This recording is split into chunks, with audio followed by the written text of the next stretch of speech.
ఏపీలో ఆటవిక పాలన సాగుతుందని మండిపడ్డారు వైఎస్ఆర్సీపీ అధ్యక్షుడు వైఎస్ జగన్మోహన్ రెడ్డి. విశాఖ జిల్లాలో పర్యటించిన ఆయన ఇటీవల టీడీపీ నేతల దాడిలో గాయపడ్డ వారికి అండగా నిలిచారు. బాధితులకు ధైర్యం చెప్పారు. రాష్ట్రంలో రౌడీ రాజ్యం నడుపుతున్నారని, తప్పు చేసిన మంత్రిని బర్తరఫ్ చేయకుండా రక్షించడం దారుణమన్నారు. విశాఖ జిల్లాలో పర్యటించారు వైఎస్ఆర్సీపీ అధినేత వైఎస్ జగన్. పాయికారావుపేట మండలం పాల్మనపేటలో టీడీపీ నేతల దాడి బాధితులను ఆయన పరామర్శించారు. ఇంటింటికి వెళ్లి జరిగిన దారుణాన్ని కళ్లారా చూశారు. బాధితులతో మాట్లాడారు. వారికి అన్ని విధాల అండగా ఉంటానని, వైఎస్ఆర్ కాంగ్రెస్ పార్టీ తోడుగా ఉంటుందని భరోసా ఇచ్చారు.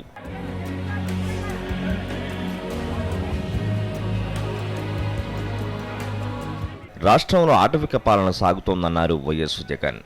తప్పు చేసిన మంత్రిని బర్తరఫ్ చేయడం మానేసి అతన్ని కాపాడుకోవడానికి అబద్ధపు ప్రకటనలతో ప్రజల్ని మోసం చేశారన్నారు.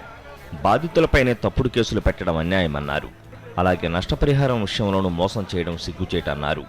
ఇక్కడ పాల్మన్పేటలో జరిగిన ఘటన చూసి చంద్రబాబు నాయుడు గారి ప్రభుత్వం సిగ్గుతో తల వంచుకోవాల్సిన అంశం ఇది. ఇవాళ పాల్మన్పేటలో ఉన్న గ్రామస్తులకు మోసం చేస్తూ స్టేట్మెంట్లు ఇచ్చాడు. ఇవాళ ఇక్కడికి వచ్చి నేను అడిగితే గ్రామంలో కేవలం ఇద్దరికి మాత్రం 1,00,000 అందాయట, ముగ్గురికి ₹1,00,000 అందాయట, మిగిలిన వాళ్ళందరికీ 5,000 రూపాయలు, 10,000 రూపాయలు అట.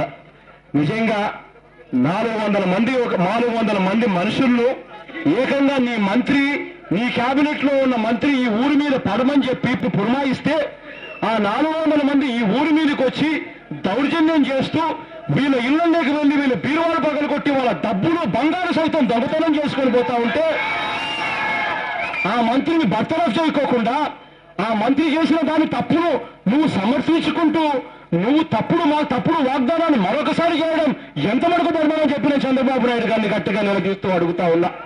అంతకుముందు మునగపాకలో మాట్లాడిన వైఎస్ జగన్ కేవలం అధికారం కోసమే చంద్రబాబు రాష్ట్ర ప్రజల్ని హామీల పేరుతో మోసం చేశారన్నారు.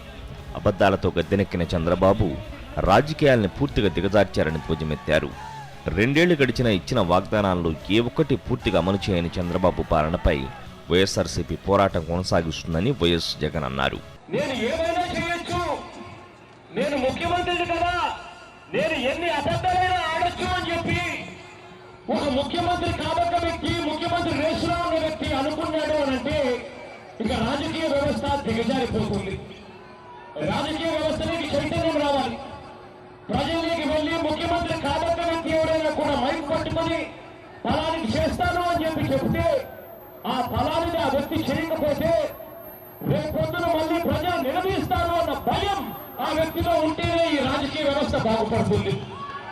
వైఎస్ జగన్ పర్యటనలో పార్టీ ఎమ్మెల్యేలు, ముఖ్య నేతలు పాల్గొనక టూరు విజయవంతం కావడంపై పార్టీ శ్రేణులు ఆనందం వ్యక్తం చేశాయి. జనరల్ డెస్క్, సాక్షి న్యూస్.